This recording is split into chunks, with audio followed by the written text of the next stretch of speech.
Welcome back. And the next menu element down is the background.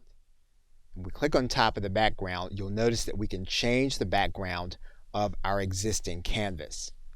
You'll also notice that even the canvas that's already there, we can then go to this very top menu and we can change the background color even before we add in a background element. What we can do is we can go to the background, and you'll see that there are going to be free and paid backgrounds available.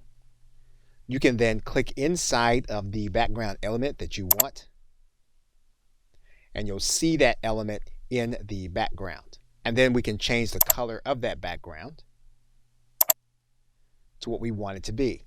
Now you're going to see a menu for this background, and what we can do then is we can then change the transparency of the background, and what you'll see is that those elements, we can make them more opaque. You can also adjust these elements here in this menu.